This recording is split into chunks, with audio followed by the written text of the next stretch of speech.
Hello लोगोफोर दिनै मोनसे गोदान भिडिअ नोंथांमोनखौ जोबोर बरनाय जाबाय जायफोर लाइमोन सेंग्रा सिख्लाफ्रा एग्रिकालचार एनिमेल हासबेन्ड्रि भेटेरिनारि एपिडिसिएल बायदियाव साख्रि नागिरगासिनो दङ बिदिब्ला बिथांमोननि थाखाय जोबोर मोजां खौरां फोसावनानै होबाय एग्रिकालचार एनिमेल हासबेन्ड्रि बिफाननि मन्थ्रि अतुल बरा बिथाङा। एग्रिकालचार बिफानाव खमैबो 5,000 मासिया दासिम लांदां जानानै दङ। फारसेथिंजाय एपिडिसिएल बिफानाबो खामानि गैयै लाइमोन बिथांमोननो दानफायाव 50,000 रां खामायनायनि लामा होनो थांगासिनो दङ।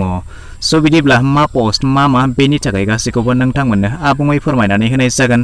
बेखायनो भिडिअखौ एसेबो स्किप खालामालासे जोबजासिमल' नायलांबाय थादो। आरो बेखिनियाव मोनसे खोथा फोरमायनानै होनो सानदों, जुदि नोंथांमोना बे भिडिअखौ फेसबुकआव नायनो थाखाय जोंनि फेसबुक पेजखौ अन्नानै फल' खालामनानै लादो आरो सानफ्रोमबो बायदि आपडेटखौ गोख्रै आरो थोंजों मोननो थाखाय जोंनि आपडेट बड'लेण्ड टेलिग्राम चेनेलखौ जइन खालामनानै लादो। मोन्नैनिबो लिंकआ डिसक्रिप्शनाव दङ।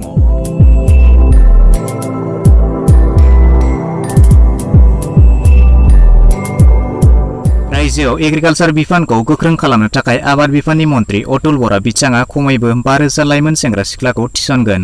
दासिम आबाद बिफानाव प्राय 5,000सो मासिया लांदां जानानै दङ। प्राय 1 बोसोरनि गेजेराव बेफोर मासिखौ सुफुंनो नाजानाय जागोन।